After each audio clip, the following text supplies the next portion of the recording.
বোর্ডের ওই লাইটগুলো বন্ধ করতে হবে। হ্যাঁ, এটা করব। তবে এখানকার সব এই জায়গাটা অন্ধকার করুন। আলো আর লাগবে না স্যার, হয়েছে, আমি পারবো। না, আমার তো চোখে লাগে, ভিতরে রিফ্লেক্স আসতেছে। আপনি বুঝতে পারছেন, আমি বুঝতে ও, পারছি। কোনটা বন্ধ করবো? বাকি লাইটগুলো? আর একটা বন্ধ করলে হবে। এটা এই দুটার যে কোনো একটা ধ্যান বন্ধ করে দিন। এই শুধু এটা দাও, মানে একটা ড্রিম লাইটটা দাও, বাকি দুটো বন্ধ করে দিও। হ্যাঁ, মোটামুটি ঠিক আছে। ওকে, ফাইন। স্যার, ওকে।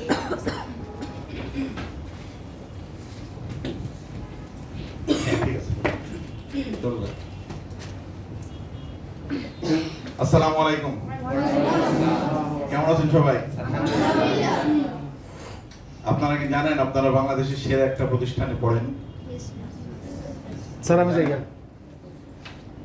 বাংলাদেশের কারো কোন কলেজের মধ্যে সবচেয়ে সেরা কলেজ কি জানো? ক্যাডেট কলেজ বাদ দিয়ে সেরা কলেজ, বাংলাদেশের সেরা কলেজ জানো? নটরডেম কলেজ, যেখানে 1200 স্টুডেন্টের মধ্যে 800 স্টুডেন্টই মেডিকেল বুয়েটে পড়ে, আর বাকি 400 স্টুডেন্ট সারা বাংলাদেশ থেকে পড়ে। মানে একটা কলেজ থেকে 800 প্লাস স্টুডেন্ট যারা বুয়েট, মেডিকেল, ঢাবি বিভিন্ন ইউনিভার্সিটিতে পড়ে, আর সারা বাংলাদেশ থেকে 400 পড়ে। তার মানে ওই প্রতিষ্ঠানের বাচ্চারা কি পরিমাণ মেধাবী চিন্তা করতে হবে। প্রতিষ্ঠান ভালো, স্টুডেন্ট ভালো। বাংলাদেশে যতগুলা ক্যাডেট কলেজ আছে বা ক্যাডেট কোচিং আছে, তার মধ্যে তোমরা সেরা একটা ক্যাডেট কোচিং এ পড়ো, সেক্ষেত্রে তোমাদের কাছ থেকে প্রত্যাশা কিন্তু অনেক বেশি। সেটা গার্ডিয়ানের হতে পারে, টিচারদের হতে পারে, সবার প্রত্যাশা অনেক বেশি। তো এই প্রত্যাশাকে প্রস্ফুটিত করতে হলে তোমাদের কি করতে হবে? এই যে বাকি কয়টা মাস আছে, অগাস্ট থেকে নভেম্বর, ডিসেম্বর পর্যন্ত তোমাদের কঠিন একটা পরিশ্রম করতে হবে। যদি এই পরিশ্রমটা ঠিক মতো করতে পারো, তাহলে দেখবো তুমি ক্যাডেট কলেজে রিটেনে চলে আসছো। বাট এই সময়টা ঘুম, নামাজ, খাওয়া দাওয়া ছাড়া বাইরের কোনো আজে বাজে সময় নষ্ট করা যাবে না, ঠিক আছে? আচ্ছা, আজকে আমরা একটা টপিক নিয়ে ক্লাস নেব, অনলি একটা টপিক তোমাদের পাঠ্য বইয়ের। তো এই একটা টপিকে আমরা 3টা স্তরে বিভক্ত করেছি। স্তরগুলা কেমন আমরা একটু দেখে আসি আগে। দেখো, তোমাদের গণিত বইতে এই 4টা টপিকের বেশি কিছু আছে? দেখো তো, পাটিগণিত, বীজগণিত, জ্যামিতি, তথ্য উপাত্ত। এই সারির কেউ একজন বলতে পারবা যে এই যে গণিত, এইটার ইংরেজি নাম কি? আমি এই লাইন বলতে নিষেধ করছি, এই লাইন কে বলতে পারবা? ম্যাথ না ম্যাথমেটিক্স, কোনটা? ম্যাথমেটিক্স বানানটা সঠিকভাবে কে বলতে পারবা? হাত তুলবা। সঠিকভাবে ম্যাথমেটিক্স বানানটা বলতে হবে। ম্যাথমেটিক্স বানানটা ঠিক করে বলতে হবে, কে পারবা? স্যার, দুই সারি মিলে এই সারিতে যে সঠিকভাবে বলতে পারবা সেই হাত উঠাবা, না বলতে পারলে বলার দরকার নেই। বলো। MATHEMATICS। থ্যাংক ইউ, বসে পড়ো। তার মানে দেখো, তোমরা সারাদিন ম্যাথমেটিক্স বলো, কিন্তু তুমি নিজেও ম্যাথমেটিক্স বানানটা ঠিক করে বলতে পারছো না। তুমি সারাদিন যা বলো ওইটাই তোমার ভুল হয়। একটা স্টুডেন্টের কঠিন জিনিস পরীক্ষার হলে ভুল কম হয়, কেন জানো? ও খুব সিনসিয়ারলি ওই প্রশ্নটার উত্তর দেয়। কঠিন জিনিস খুব সাবধানে উত্তর দেয়, আল্লাহ কঠিন জিনিস আমার ভুল হতে পারে, ভুল হতে পারে, কিন্তু সহজ জিনিস ভুল হয় না। কি মনে হয় তোমার কাছে? সহজ জিনিস বেশি ভুল হয়, কঠিন জিনিস ভুল কম হয়।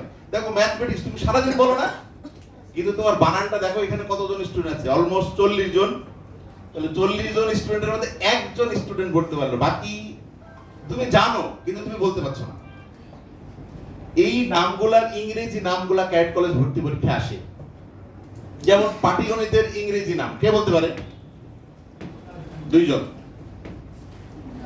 বলো। অ্যারিথমেটিক বানান বলো।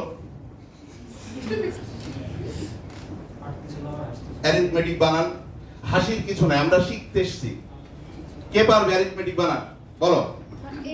ARITHMETIC। MITHMATICA MA না ME? MA ME। আচ্ছা, তারপরে বলো তো বীজগণিত, এটার ইংরেজি নাম বলো। Algebra বানান কি পারবা সবাই? জি স্যার কে পারবা হাত তোলো মেয়েদের মধ্যে? মেয়েদের মধ্যে কে পারবা? আচ্ছা, আমরা বানান নিয়ে আলাদা ক্লাস করব, আজকে আমার এটা মনে হয় বলা ঠিক হলো না, তারপরে আচ্ছা যাই হোক। তাহলে বীজগণিতের ইংরেজি নাম কি? অ্যালজেব্রা। এটা ভার্সনের বাচ্চা আছে না, কে যেন ছিল, ভার্সনের বাচ্চা তো বলা উচিত ছিল, বলা উচিত ছিল। আচ্ছা, জ্যামিতির ইংরেজি নাম কি? জিওমেট্রি। তথ্য উপাত্তর ইংরেজি নাম ইনফরমেশন এন্ড ডাটা। আচ্ছা, আমরা আজকে একটা জিনিস নিয়ে আলোচনা করব, অনলি একটা জিনিস, সেটা হচ্ছে জ্যামিতি। দেখো তোমাদের পাঠ্য বইতে জ্যামিতির কি কি পার্ট আছে টোটালি আমরা একটু দেখে আসি। দেখো জ্যামিতির তোমাদের বইয়ে প্রাথমিক আলোচনা, এটা কি তোমাদের বইতে আছে? এটা কি জানো তোমরা?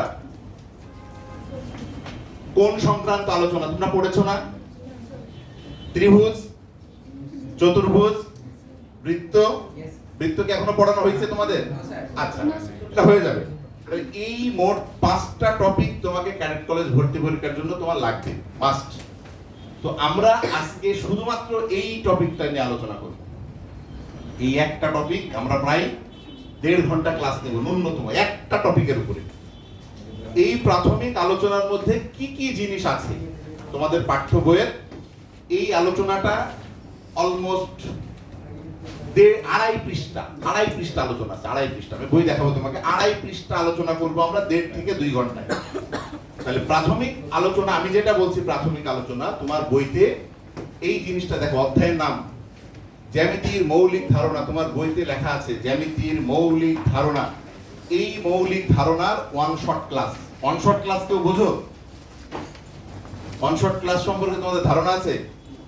মানে এই একটা অধ্যায়ের সম্পূর্ণ ক্লাস, যেটা মানে তুমি একটা ক্লাসে সমস্ত কিছু বুঝতে পারবা, একটা ক্লাসে। মানে জ্যামিতির মৌলিক ধারণা এই অধ্যায়ে যা যা আলোচনা দরকার, বিগত 35 বছরে ক্যাডেট কলেজে যত ধরনের প্রশ্ন আসছে সব আমরা আলোচনা করব। কত বছর? 90 সাল থেকে 26 সাল পর্যন্ত যত প্রশ্ন আসছে এই অধ্যায় থেকে, এই টপিক থেকে আজকে আমরা আলোচনা করব। আচ্ছা, এখন তোমাদের কাজ যেটা, আমি আগে ক্লাসের আগে একটু বলে নিই, আমি অধ্যায়ের মূল জিনিসগুলা আলোচনা করব, তোমাকে মাথার মধ্যে নিতে হবে, কোনো প্রকার কথা বলা যাবে না। মাথার মধ্যে এমন ভাবে নিতে হবে, এইটার উপরে ভিত্তি করে তোমার একটা কুইজ হবে যে তুমি কতটুকু নিতে পারলা। কুইজ হবে ন্যূনতম 30 মার্কের।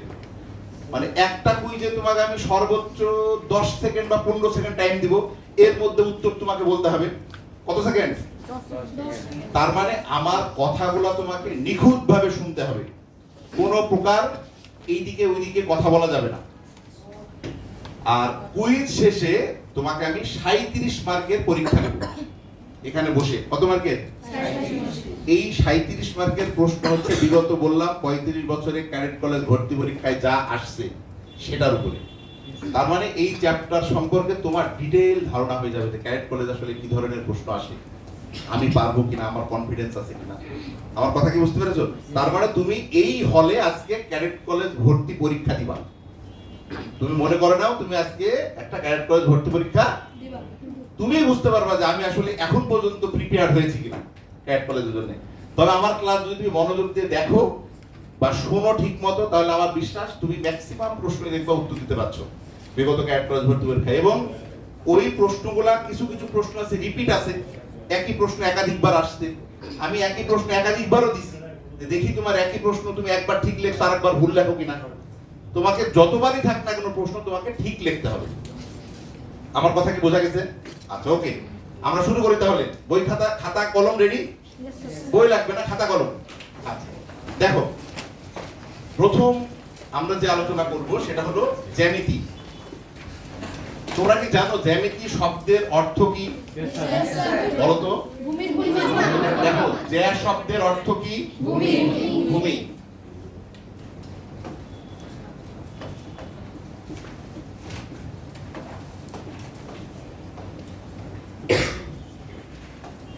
বোর্ডে ডিস্টার্ব দিচ্ছে।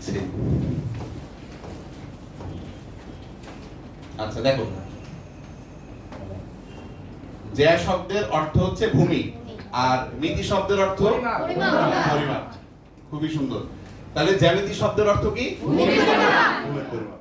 এইটা সংজ্ঞা বিভিন্ন ভাবে বিভিন্ন মানুষ সংজ্ঞা দিতে পারে, তবে গণিত শাস্ত্রের যে শাখায় ভূমির পরিমাপ সম্পর্কে খুঁটিনাটি আলোচনা করা হয় সেটাকেই কি বলা হবে? জ্যামিতি। এখন ভূমির পরিমাপ, এইখানে দুইটা জিনিস বাচ্চারা খুব ভুল করে ফেলে, খেয়াল করে দেখো। ভূমির পরিমাপ আর পরিমাণ দুইটা কিন্তু দুই রকম জিনিস। পরিমাপ আর পরিমাণের মধ্যে পার্থক্য কে বলতে পারবে? পরিমাপ কি আর পরিমাণ কি? এখানে কিন্তু পরিমাপ, নট পরিমাণ। পরিমাণ হচ্ছে তুমি যেটা ওজন করো, 1 কেজি 2 কেজি 3 কেজি 5 কেজি, এটা কি পরিমাণ। আর পরিমাপ হচ্ছে যেটা মাপা হয়, 1 ফিট 2 ফিট 4 ফিট 5 ফিট এরকম। ভূমি কি কেজিতে মাপা হয়? কিসে মাপা হয়? দৈর্ঘ্যে, প্রস্থে, এরকম না? তাহলে এইটা হচ্ছে ভূমির পরিমাপ। তাহলে আমরা কি বললাম? জ্যা শব্দের অর্থ ভূমি, মিতি শব্দের অর্থ। তাহলে গণিত শাস্ত্রের যে শাখায় ভূমির পরিমাপ আলোচনা করা হয় সেটাই কি? ওকে, এবার আসুন জ্যামিতি সম্পর্কে আমরা কিছু গুরুত্বপূর্ণ তথ্য শুনে নিই। দেখবা যে এইগুলোর মধ্যে ক্যাডেট কলেজে কি কি যেন আসছে। জ্যামিতি শব্দের অর্থ ভূমির পরিমাপ, এটা তো তুমি জানলাই। জ্যামিতি সর্বপ্রথম আলোচনা হয় জ্যামিতি নিয়ে, সেটা হলো গ্রিক দেশে, গ্রিসে। তাহলে এই গ্রিসে দেখো তো, গ্রিকরা ভূমি শব্দটাকে কি বলতো ইংরেজিতে? ভূমিকে বলতো কি? জিও। তোমার কিন্তু ইনফরমেশন শুরু হলো এখান থেকে। তাহলে ভূমিকে গ্রিক দেশের মানুষরা কি বলতো? জিও। পরিমাপকে কি বলতো? মেট্রন। এই জিও আর মেট্রন, এই দুইটা মিলে হয় জ্যামিতি, জিওমেট্রি। জিও এবং মেট্রন, এই দুইটা মিলে কি হয়? জিওমেট্রি। দেখো, জ্যামিতি এর ইংরেজি নাম কি? তাহলে বলো তো এখান থেকে তুমি কতগুলা তথ্য পাইলা? জ্যা শব্দের অর্থ কি? মিতি শব্দের অর্থ, জ্যামিতি শব্দের অর্থ, জিও শব্দের অর্থ, ভূমি শব্দের অর্থ, পরিমাপ শব্দের অর্থ, জ্যামিতি শব্দের ইংরেজি নাম। ওকে, এবার দেখো খুবই গুরুত্বপূর্ণ প্রশ্ন, জ্যামিতিকে স্থান ভিত্তিক বিজ্ঞান বলা হয়। খুবই গুরুত্বপূর্ণ প্রশ্ন। স্থান ভিত্তিক বিজ্ঞান কেন বলা হয়? কারণ জ্যামিতি কি ভূমির পরিমাপ না? তুমি তো ভূমি মাপামাপি করবা, ভূমিটা মূলত স্থানকে নির্দেশ করে। এই জন্য জ্যামিতিকে কি ধরনের বিজ্ঞান বলা হয়? ভালো করে পড়ে নাও, জ্যামিতিকে কি ধরনের বিজ্ঞান বলে? দেখো, জ্যামিতির জনক বলা হয় গ্রিক পণ্ডিত, নাম কি? ইউক্লিড। এবার তোমাকে ইউক্লিড সম্পর্কে অনেকগুলা তথ্য জানতে হবে। তাহলে জ্যামিতি সম্পর্কে সর্বপ্রথম ধারণা দেন কে? যার নাম কি? ইউক্লিড। আসো এবার ইউক্লিড সম্পর্কে আমরা একটু তথ্য জেনে নিই। ইউক্লিড সম্পর্কে কি বলছে দেখো। ইউক্লিড কোন দেশের অধিবাসী ছিলেন? তোমাদের পাঠ্য বইয়ের একদম প্রথম দিকটা পড়াচ্ছি কিন্তু আমি। ইউক্লিড গ্রিসের অধিবাসী ছিলেন। ইউক্লিড সর্বপ্রথম জ্যামিতি সম্পর্কে যে বইটা লেখেন সেটার নাম হচ্ছে এলিমেন্টস। কি নাম? এগুলা পড়ছো না তোমরা? এলিমেন্টস। এলিমেন্টস খ্রিস্টপূর্বে 300 অব্দে, মানে খ্রিস্টপূর্ব 300 অব্দে, তারিখটা তোমাকে মনে রাখতে হবে। খ্রিস্টপূর্ব কত? 300 অব্দে এলিমেন্টস নামক পুস্তক রচনা করা হয়। তাহলে জ্যামিতি সম্পর্কে সর্বপ্রথম পুস্তক যিনি লেখেন তার নাম কি? ইউক্লিড। এটা কতদিন আগে? এই বইটা 13 খণ্ডে বিভক্ত ছিল। কত খণ্ডে? অনেক বার মনে আসছে এই প্রশ্নটা। ইউক্লিড রচিত এলিমেন্ট পুস্তকটি 13 খণ্ডে বিভক্ত ছিল। ইউক্লিড মূলত পেশায় একজন শিক্ষক ছিলেন। কি ছিলেন? খেয়াল করে দেখো, ইউক্লিড আলেকজান্দ্রিয়া বিশ্ববিদ্যালয়ের অধ্যাপক ছিলেন। বিশ্ববিদ্যালয়ের নামটা বলো তো? এটা তোমাদের বইতে লেখা আছে না? আছে আছে, প্রথম পৃষ্ঠায় দেখবে লেখা আছে, মনে হয় নাই? আচ্ছা ঠিক আছে। ইউক্লিড কোন বিশ্ববিদ্যালয়ের অধ্যাপক ছিলেন? আলেকজান্দ্রিয়া বিশ্ববিদ্যালয়ে।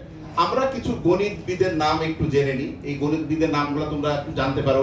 Pythagoras, Euclid, Thales, Ptolemy, Plato, Archimedes, অনেক বিজ্ঞানী আছে গণিতে, তার মধ্যে মোটামুটি এই নামগুলা সমৃদ্ধ আর কি। তাহলে এইখানে দেখো তো কতগুলো ইনফরমেশন পেলাম আমরা।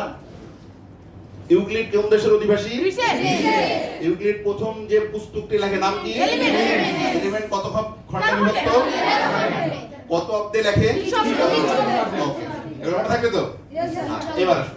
স্যার অব্দে বলতে কি বোঝায়? তিন খ্রিস্টপূর্ব 3 শব্দ মানে খ্রিস্টের জন্মের 300 বছর পূর্বে। খ্রিস্টের জন্মের 300 বছর পূর্বে। আচ্ছা, এরপরে দেখো আমরা মূল টপিক এবার আলোচনা শুরু হবে। দেখো প্রথমে কি বলছে? বিন্দু। বিন্দু সম্পর্কে কার কার ধারণা আছে একটু বলবা? একটু বলো তো, বিন্দু সম্পর্কে কার কার ধারণা আছে? ধরো এই একটা আমি বিন্দু এখানে দিয়ে দিলাম। তুমি এই ছোট্ট একটা জিনিস, কলমের একটা ফোঁটা কাগজের উপরে যখন দিবা, এইটার দৈর্ঘ্য কি মাপতে পারবা? এটা প্রস্থ মাপতে পারবা? উচ্চতা মাপতে পারবা? তার মানে বিন্দু এমন একটা জিনিস যার দৈর্ঘ্য নাই, প্রস্থ নাই, উচ্চতা নাই, শুধুমাত্র অবস্থিতি আছে। মানে ও একটা জায়গায় চুপ করে বসে থাকতে পারে। ওর কি কি নাই? প্রস্থ নাই, উচ্চতা নাই। খেয়াল করে দেখো, আমি বলছি যে দৈর্ঘ্য নাই, প্রস্থ নাই, উচ্চতা নাই। দৈর্ঘ্য, প্রস্থ, উচ্চতা। গণিতে এই তিনটা জিনিসকে মাত্রা বলা হয়। কি বলা হয়? খুবই ইম্পর্টেন্ট, কিন্তু বুঝে নাও। এই তিনটা জিনিসকে মাত্রা বলা হয়। যেই জিনিসের শুধুমাত্র দৈর্ঘ্য থাকে তার মাত্রা 1, যার দৈর্ঘ্য প্রস্থ 2টা থাকে তার মাত্রা 2, যার দৈর্ঘ্য প্রস্থ উচ্চতা 3টা থাকে তার মাত্রা 3, আর যার দৈর্ঘ্য প্রস্থ উচ্চতা কিছুই থাকে না তার মাত্রা 0 বা নেই। তাহলে বিন্দু এমন একটা জিনিস, এর মাত্রা কয়টি? 0টি। তার মানে বিন্দুর কোনো মাত্রা নেই। এখন একটা জিনিস খেয়াল করে বলো তো, যে একটা বিন্দু যদি আমি বলি, একটা রশ্মি আঁকালাম, এইখানে একটা বিন্দু আছে, এই বিন্দুটা থেকে তুমি বলতে পারো যে একটা বিন্দু থেকে কতগুলো রশ্মি আঁকা যাবে? অসংখ্য রশ্মি না? তুমি তোমার ইচ্ছা মতো এগুলো অসংখ্য আঁকতে পারবে না? একাধিক রশ্মি আঁকা যাবে। সাদিক ভাই, আপনার এই বোর্ডের ওদেরকে বলেন একটু, এই বোর্ডের সমস্যা। আমি গতদিন পুরাটা শেষ করতে পারি নাই, বাট এই মানে বেশ সমস্যা। আচ্ছা, তাহলে এই যে খেয়াল করে দেখো, এই এই রশ্মিগুলা আমরা কি ঘুরাই ফিরাই যেভাবে যাই করি না কেন অনেকগুলো আঁকানো যাবে না? অনেকগুলো আঁকানো। একটা বিন্দু থেকে অনেকগুলা রশ্মি আঁকা যায়। মাথার মধ্যে রাখো, ঠিক আছে? আচ্ছা, তাহলে বিন্দুর মাত্রা কয়টি বলো? 0টি। এইবার আসো দ্বিতীয় যে জিনিসটা নিয়ে আলোচনা করব, সেটার নাম হচ্ছে স্থান। স্থান। এই ধরো একটা বক্স, এই বক্সটা যেই জায়গাটা একটা জায়গায় রাখলে ও একটা জায়গা দখল করবে না? একটা জায়গা দখল করবে তো? যেই জায়গাটা দখল করবে ওই জায়গাটার নাম স্থান। এটা একটা নির্দিষ্ট আকারের বস্তু না? এর আকার আছে না? দৈর্ঘ্য, প্রস্থ, উচ্চতা আছে না? তাহলে নির্দিষ্ট আকারের বস্তু যতটুকু জায়গা দখল করবে ওই জায়গাটাকে কি বলবো আমরা? স্থান। দেখো সংজ্ঞাটা লেখা আছে, কোন নির্দিষ্ট আকারের বস্তু যতটুকু জায়গা দখল করে তাকে স্থান বলে। আমরা ধরো এই একটা বস্তু দিলাম, আমরা যদি এর মধ্যে এই ধরো, তার মানে ও একটা আগে কি ফাঁকা ছিল না? আগে কি ফাঁকা ছিল না? ধরো কোনো জায়গা দখল করে আছে। আমরা যখন এটাকে জায়গা দখল করাচ্ছি, একটু খেয়াল করে দেখো, দেখো এখন জায়গা দখল করেছে ফাঁকা জায়গাটা। এই যে যতটুকু জায়গা দখল করলো, এই জায়গা দখল করা জায়গাটাকে কি বলবো আমরা? তাহলে স্থান। ক্লিয়ার? কোন সমস্যা আছে? বিন্দুর মাত্রা কয়টি? কয়টি? ওকে। আচ্ছা, এরপরে আসো রেখা। খুবই গুরুত্বপূর্ণ। দেখো কোন গতিশীল বিন্দুর, খেয়াল করে দেখো, ধরো একটা বিন্দু আছে, এই বিন্দুটাকে তুমি যদি পিছন থেকে ধাক্কা দাও,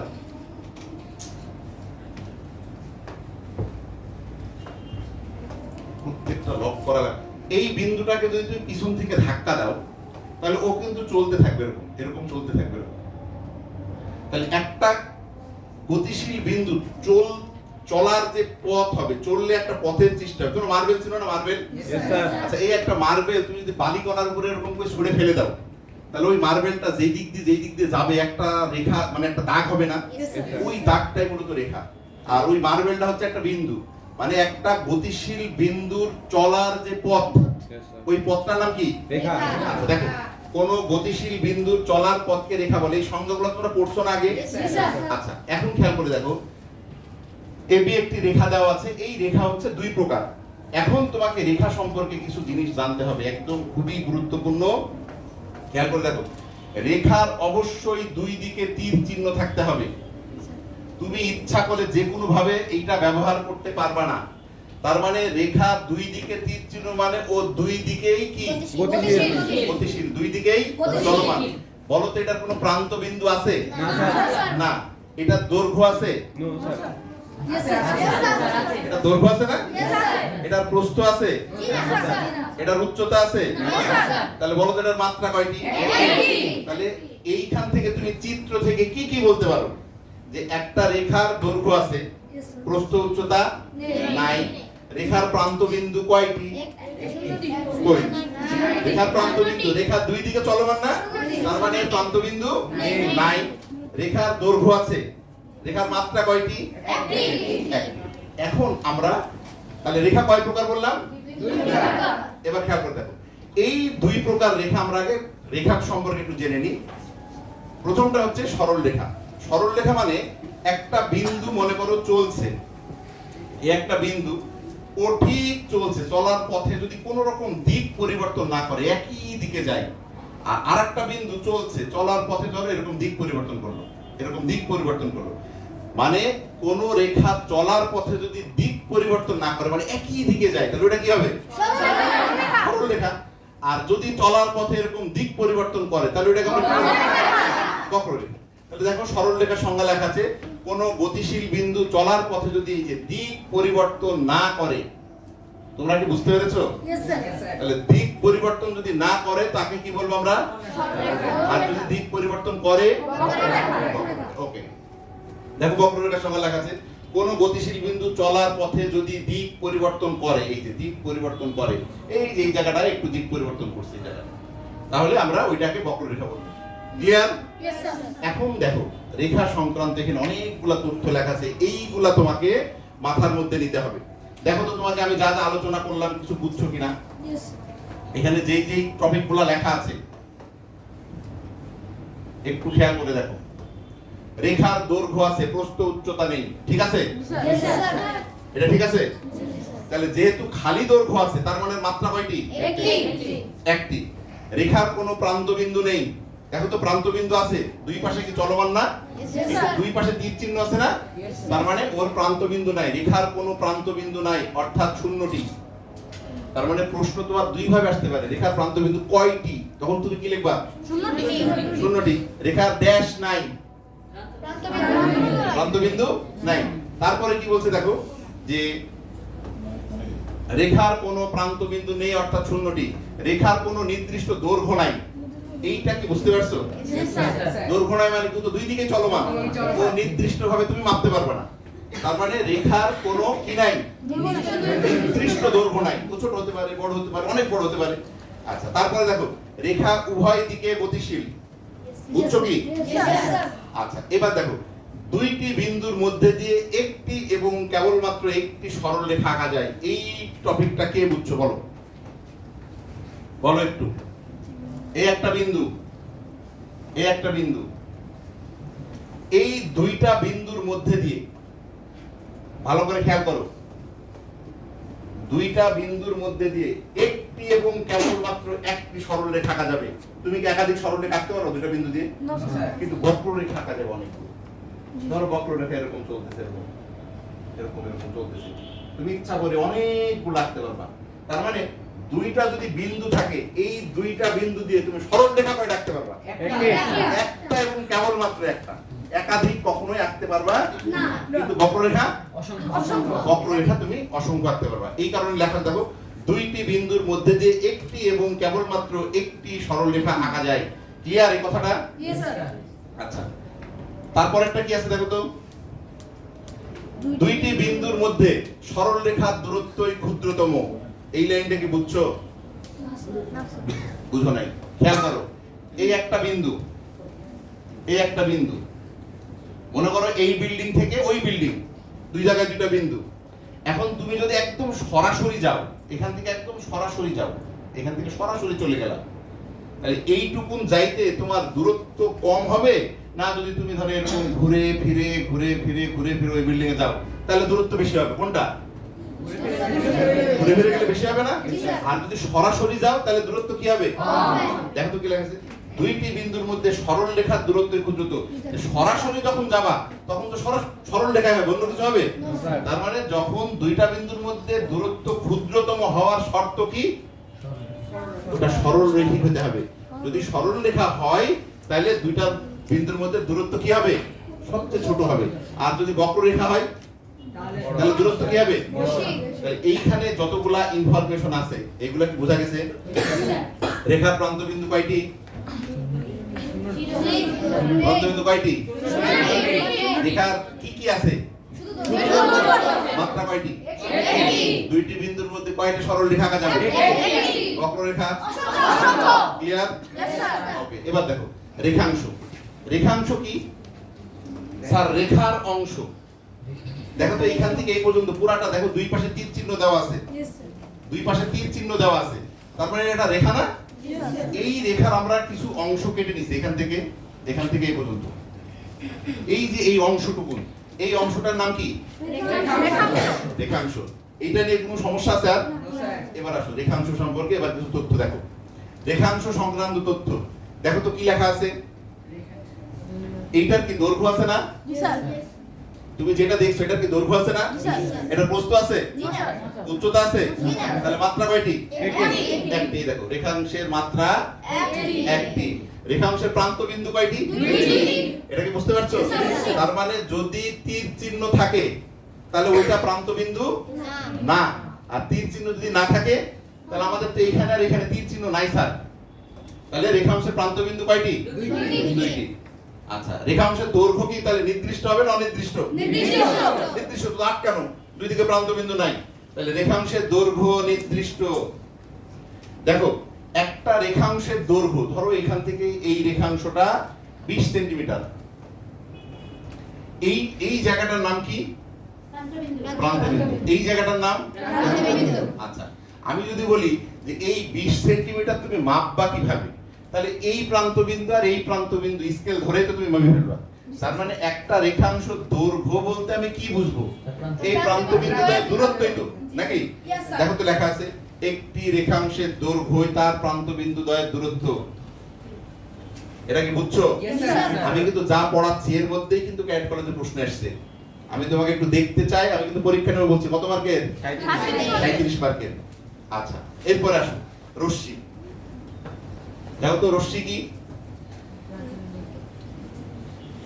একটা প্রান্তবিন্দু আছে, একটা প্রান্তবিন্দু, আর বাকি প্রান্তবিন্দু কি? গতিশীল। তার মানে রেখার প্রান্তবিন্দু ছিল কয়টা? শূন্যটি। একটাও না। রেখাংশের প্রান্তবিন্দু ছিল কয়টা? দুইটি। আর রশ্মির প্রান্তবিন্দু এটা কি ক্লিয়ার? আসো এবার দেখো, এবার আমরা রশ্মি সম্পর্কে কিছু ধারণা, একই ধরনের প্রশ্ন খেয়াল করো। এইখানে দেখো একটা প্রান্তবিন্দু আছে, এই যে এইটা, আর এটা প্রান্তবিন্দু নাই। আচ্ছা, তাহলে দেখো তো রশ্মির ক্ষেত্রে কি কি আছে? দৈর্ঘ্য আছে? নাই কি কি? তার মানে রেখা, রেখাংশ, রশ্মি তিনটার ক্ষেত্রে সেম জিনিস না? সবার দৈর্ঘ্য আছে কিন্তু প্রস্থ আর উচ্চতা নাই। সবার মাত্রা কয়টি? একটি। আচ্ছা, রশ্মি দেখো এটার মাত্রাও একটি। রশ্মির প্রান্তবিন্দু কয়টি? একটি। তারপরে রশ্মির নির্দিষ্ট কোনো দৈর্ঘ্য কেন নাই বলো তো? চলমান, একদিকে চলমান। আচ্ছা, তাহলে রশ্মির দেখো নির্দিষ্ট কোনো দৈর্ঘ্য নাই। তারপরে একটি বিন্দু থেকে একাধিক বা অসংখ্য রশ্মি আঁকা যায়। এটাকে আমি বিন্দু পড়ানোর সময় বলে দিছি না? খেয়াল করে দেখো তো কি কখন বললাম আমি? বলো তো। হ্যাঁ বলছিলাম, এই যে এরকম বলছিলাম, এইখান থেকে একটা বিন্দু, এই যে এখান থেকে অনেকগুলা রশ্মি আঁকা যায়, অনেকগুলা রশ্মি। তুমি যদি এখানে অনেকগুলা রশ্মি আঁকা যাবে।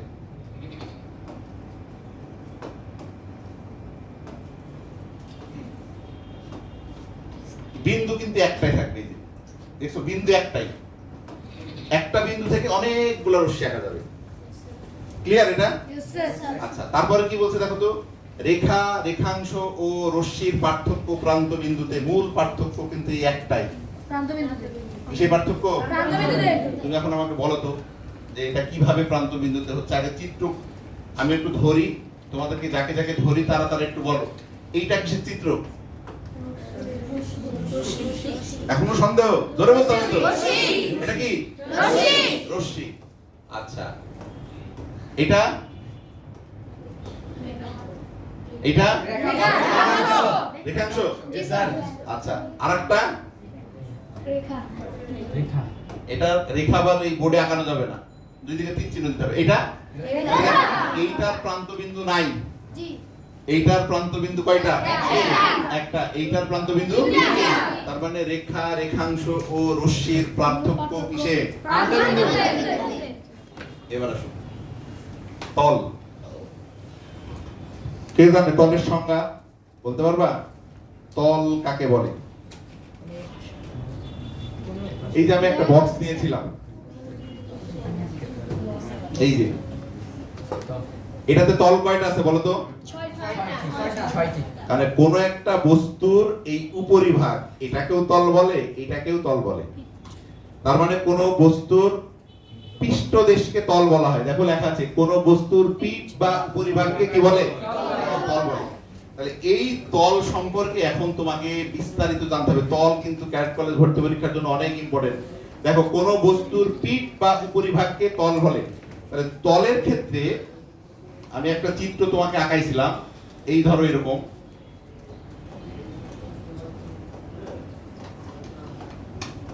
দেখো তুমি এইটার কি কি মাপতে পারবা? উচ্চতা মাপতে পারবা? পারবা না। তার মানে অন্যভাবে বলা যায় যার দৈর্ঘ্য আছে আর প্রস্থ আছে সেটাকে আমরা কি বলবো? তল বলবো। আবার কোন বস্তুর উপরিভাগ বা নিম্নভাগকে বা পৃষ্ঠদেশকে কি বলবো? তল বলবো। দেখো ওইভাবে লেখা আছে কোন বস্তুর পিঠ বা উপরিভাগকে তল বলে, অন্যভাবে বলা যায় যার দৈর্ঘ্য ও প্রস্থ আছে কিন্তু উচ্চতা বা বেধ নাই। এই জিনিসটা কি তোমরা সবাই জানো? এই যে উচ্চতার আরেকটা নাম বেধ, এটা জানো? আচ্ছা, তাহলে দৈর্ঘ্য আছে, প্রস্থ আছে, উচ্চতা নাই। আচ্ছা, তল কয় প্রকার? একটা হচ্ছে সমতল। সমতল কোনটা? যেই তলের এই বোর্ডটা কি বলতো? মানে যে তলের কোথাও উঁচু বা নিচু নাই সেটা হচ্ছে সমতল। দেখো সমতল, যে তলের কোথাও উঁচু নিচু নাই। বক্রতল, দেখছো এটা? তাহলে যেই তলের কোথাও উঁচু নিচু আছে। এখন আমাকে একটা প্রশ্নের উত্তর বলো, দুইটি তল পরস্পর ছেদ করলে কি উৎপন্ন হয়? রেখা। এই আন্দাজ করছো? না না, বলুক স্যার, বলুক, সমস্যা নেই। দুইটি তল পরস্পর ছেদ করলে কি উৎপন্ন হয়? হ্যাঁ, তুমি আমাকে এবার বলবা। এই ধরো একটা তল, ভালো করে খেয়াল করো, এই একটা তল, এর পাশে ধরো আরেকটা তল আছে। স্যার মেজাজটা খারাপ করে দিল পাটোয়ারি। এই হচ্ছে একটা তল, ধরো এই আরেকটা তল। আমি বলছি দুইটি তল, ধরো এরকম দুইটা তল এরকম পাশাপাশি সেট করেছি এখানে এখানে। তাহলে পাশাপাশি যদি সেট করি, এই যে মাঝখানে একটা দাগ হয়েছে না? আমার কথা কি বুঝছো? এই যে মাঝখানে দাগটা তো আছে, দুইটি তল যদি এরকম পাশাপাশি সেট করো তাহলে মাঝখানে একটা দাগ হবে। এই দাগটাই মূলত কি? রেখা। দুইটি তল পরস্পর সেট করলে কি উৎপন্ন হবে? রেখা। আবারও ভালো করে দেখো তুমি, এটা যদি আমি একটু এই দেখো, এবার দেখো, এবার বোঝা যাচ্ছে মাঝখানে লাল কালারটা কি? তার মানে দুইটা তল যদি পাশাপাশি ছেদ করে, পরস্পরকে ছেদ করে, তাহলে কি উৎপন্ন হবে? মনে থাকবে? আচ্ছা, এবার আসো তল সংক্রান্ত তথ্য। দেখো তলের কি কি আছে বললাম আমরা? দৈর্ঘ্য আছে আর প্রস্থ আছে, নাই কি? তাহলে দেখো তলের দৈর্ঘ্য প্রস্থ আছে কিন্তু উচ্চতা নাই। তলের দৈর্ঘ্য প্রস্থ আছে কিন্তু উচ্চতা নাই। তলের তাহলে মাত্রা কয়টি? দুইটি। দুইটি তল পরস্পর ছেদ করলে কি উৎপন্ন হয়? রেখা উৎপন্ন হয়। এগুলা কি সব আলোচনা শেষ? এবার বলো রশ্মি প্রান্ত বিন্দু কয়টি? রেখা কয় মাত্রিক? কেন এক মাত্রিক? রেখা শুধু দৈর্ঘ্য আছে। আচ্ছা ওকে, এবার আসো ঘনবস্তু। ঘনবস্তু এই যে এটা ঘনবস্তু, এটা কি কি আছে?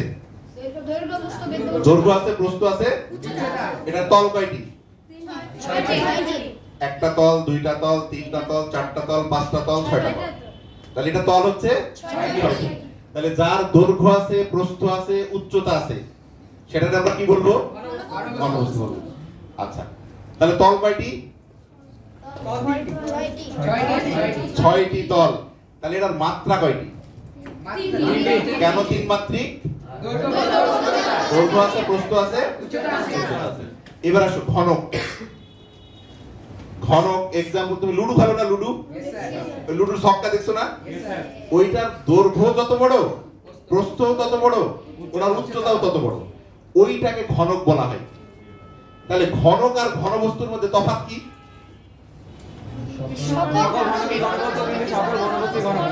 মুখস্থ? তুমি কি এটা বুঝে বলতেছো? কি বুঝছো বলো? বলো তুমি বলো। স্যার এখানে স্যার ঘনকের মানে দৈর্ঘ্য, প্রস্থ, বেধ, উচ্চতা হ্যাঁ মানে তিনটা সমান। হ্যাঁ। আর ওখানে স্যার অসমান হতে পারে। এইটাকে কি ঘনবস্তু বলতে পারবো? জি স্যার। কেন পারবো? স্যার দৈর্ঘ্য, প্রস্থ, বেধ বা উচ্চতা আছে। আছে, यस। তাহলে এটা দৈর্ঘ্য, প্রস্থ, উচ্চতা আছে, তাহলে এটাকে আমরা ঘনবস্তু বলতে পারবো, ঘনকও বলতে পারবো। কিন্তু আগেরটা ঘনবস্তু। এইটাকে আমরা ঘনক বলতে পারবো? না, স্যার। কেন পারবো না? সমান নয়, সমান। কারণ এই দৈর্ঘ্য, প্রস্থ, উচ্চতা সমান না। এবার আসো এই ঘনবস্তুর আমরা তল বলছি কয়টা? খেয়াল করে দেখো তো, এই একটা তল, খেয়াল করো, এই একটা তল আমি ধারণা করে নিলাম, এই একটা তল, এই একটা তল মনে করো এই বিন্দুটায় ছেদ করছে, এই একটা তল এই বিন্দুতে ছেদ করছে। এই যে তল, এই পাশ থেকে যদি আরেকটা তল এই বিন্দুতে ছেদ করে, তাহলে তিনটা তল যদি একটা বিন্দুতে এসে ছেদ করে, ওই জায়গাটার নাম মূলত বিন্দু। ওই জায়গাটার নাম কি? বিন্দু। কথা কি বুঝতে পারছো? আচ্ছা এইবার আসো ঘনক গেল, ঘনবস্তু। এখন ঘনক আর ঘনবস্তু সম্পর্কিত কিছু তথ্য একটু দেখে নাও। দেখো তো এইটার কি কি আছে বললাম আমরা? দৈর্ঘ্য, প্রস্থ, তাহলে মাত্রা কয়টি? এইটার, এটারও মাত্রা তিনটি। দুইটার মধ্যে পার্থক্য কি? একটা সমান। সকল ঘনকই ঘনবস্তু, কিন্তু সকল ঘনবস্তু ঘনক নয়। দেখো তো ঘনক ও ঘনবস্তু উভয়ের মাত্রা কয়টি? তিনটি। ঘনবস্তুর দৈর্ঘ্য, প্রস্থ, উচ্চতা অসমান, কিন্তু ঘনকের সমান। এটা সব বলে দিছি না আমরা? আচ্ছা তারপরে ঘনক ও ঘনবস্তু উভয়ের দৈর্ঘ্য, প্রস্থ, উচ্চতা দুইটারই আছে। পার্থক্য হচ্ছে একটার হচ্ছে সমান, আর একটার হচ্ছে অসমান। ওকে এরপর আসো স্যার অনেক ইম্পর্টেন্ট, সমরেখ বিন্দু। এটা কি পড়ছো তোমরা? জি স্যার। কি পড়ছো বলো, বলো।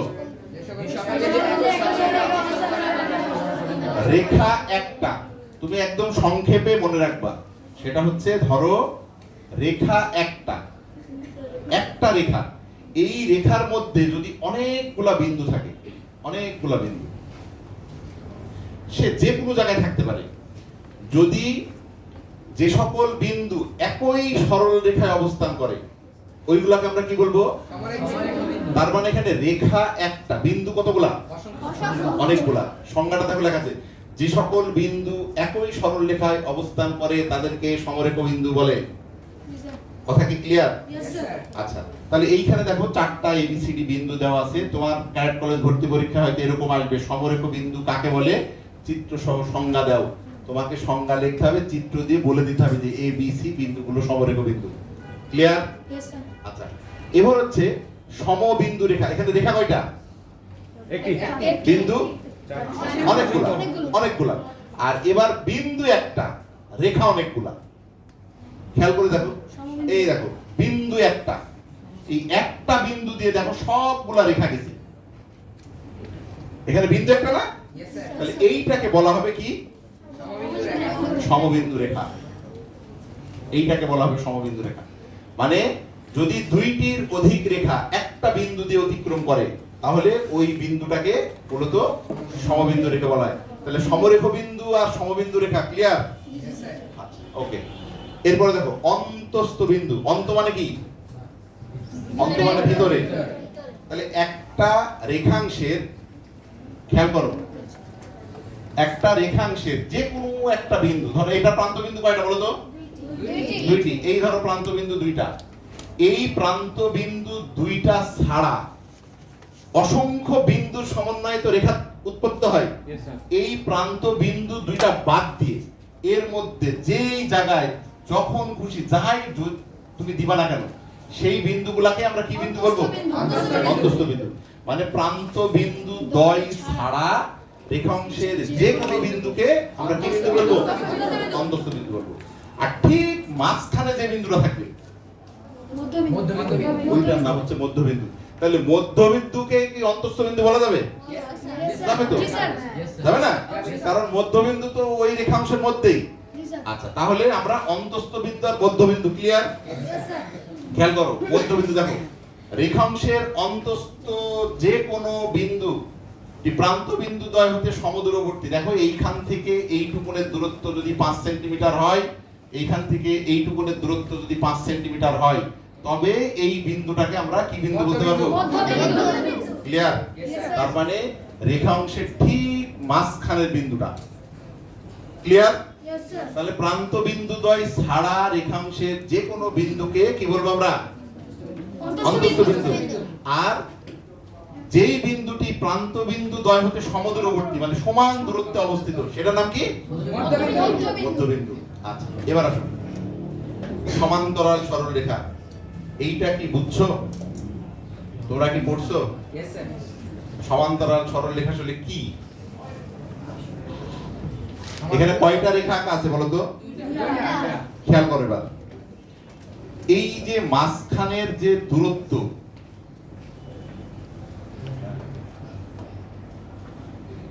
মাঝখানের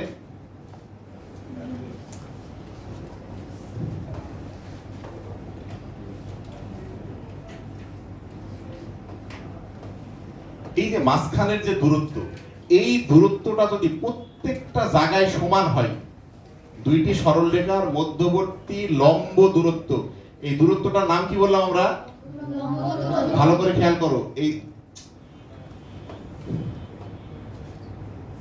স্যার অনেক ঝামেলা করছে স্যার। পাটরে ডাক দেই। পাটোয়ারিকে ডাক দিয়ে বলেন যে তুমি এসে একটু ক্লাস নাও। 5 লাখ টাকা যদি কাজ না করে তো বুট টাকা পাবে। এই দেখো, দেখো তো এই যে রেখাটা আমি এইটাই তো সব কপি করে করে দিছি না? তার মানে এই দুইটা রেখার মধ্যে যে এই যে দূরত্বটা, এই দূরত্বটার নাম হচ্ছে লম্ব দূরত্ব। ভালো করে মনে রাখো, এটা লম্ব দূরত্ব। নাম কি? লম্ব দূরত্ব। এই লম্ব দূরত্ব যদি সকল জায়গায় সমান হয়, এখানে মাপলেও যতটুকুন হবে, এখানে মাপলেও ততটুকুন, এখানে মাপলেও এখানে, যেই জায়গায় মাপো না কেন, যদি এই লম্ব দূরত্বগুলা সমান হয় তবে তুমি এই রেখা দুইটাকে সমান্তরাল সরল রেখা বলতে পারবা, আদারওয়াইজ পারবা না। আমার কথা কি বোঝা গেছে? ধরো আমি তোমাকে একটু দেখাই। এই একটা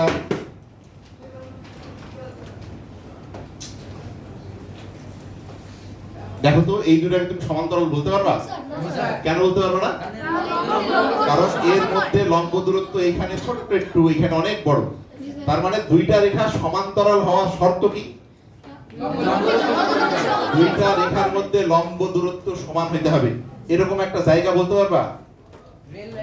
এই তো রেল লাইন। यस, রেল লাইনের দুইটা স্লিপার থাকে না দুই পাশে, ওইটার মাঝখানের যে দূরত্বটা, রেল লাইনে সব জায়গায় দূরত্ব সমান থাকে, ওইটা হচ্ছে সমান্তরাল।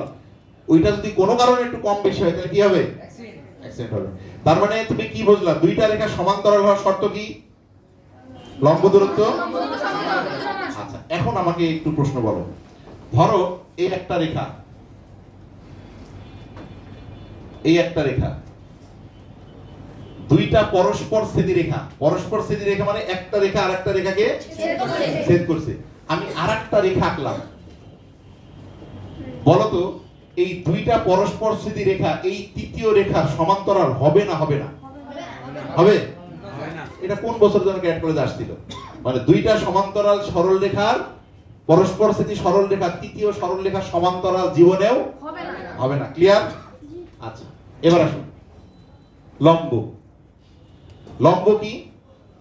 লম্ব হচ্ছে দুইটি রেখা যদি পরস্পরকে ছেদ করে, ভালো করে খেয়াল করো, দুইটি রেখা যদি পরস্পরকে ছেদ করে, এরকম যদি ছেদ করে, ছেদ করলে এই যে ছেদ বিন্দুতে যেই কোণটা উৎপন্ন হবে, যে এই জায়গায় এই পাশে হোক আর এই পাশে, এই কোণটার পরিমাণ যদি 90 ডিগ্রি হয়, কত ডিগ্রি? 90 ডিগ্রি।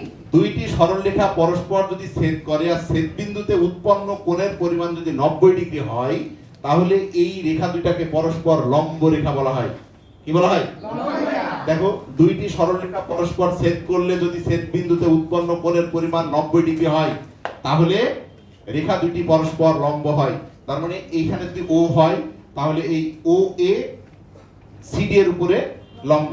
এই যে লম্বের চিহ্ন হচ্ছে এইটা, আর আগে সমান্তরাল ছিল, সমান্তরালের চিহ্ন হচ্ছে এইটা, এই যে এরকম। ক্লিয়ার?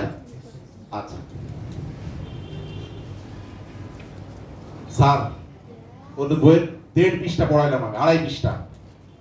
এখন আমাকে বলো যে এই তোমাকে আমি যা পড়াইলাম এগুলো কি বোঝা গেছে? Yes, sir. তুমি এখন আমাকে দ্রুত অ্যানসার বলবা, দ্রুত, মানে কে কে বলতে পারে। কথা ক্লিয়ার? বলো প্রথম প্রশ্ন। 6টি। তলের মাত্রা কয়টি? 6টি। হাত উঁচু করতে পারো। তলের মাত্রা কয়টি? 2টি। কে বললো 6টি? না দাঁড় করো। তল ছিল কেমন আমাকে একটু বলেন তো। আপনি, আপনাকে আমি মাত্রই পড়াইলাম, তল ছিল তো এমন স্যার, তল এমন ছিল না, এর 6টি মাত্রা কই পাইলা? তলের মাত্রা মানে মাত্রাই তো 3টা সর্বোচ্চ। কি কি? ছয়টা কই পাইলা? এইটার হলো তল 6টি। এটা একটা ঘনবস্তু, এটার তল কয়টি? 6টি। 6টি। আচ্ছা, তাহলে স্যার আলাদা আলাদা ধরবো। আচ্ছা, তলের কি নাই তুমি বলো তো? তলের কি নাই? দৈর্ঘ্য, প্রস্থ, উচ্চতা, মাত্রা।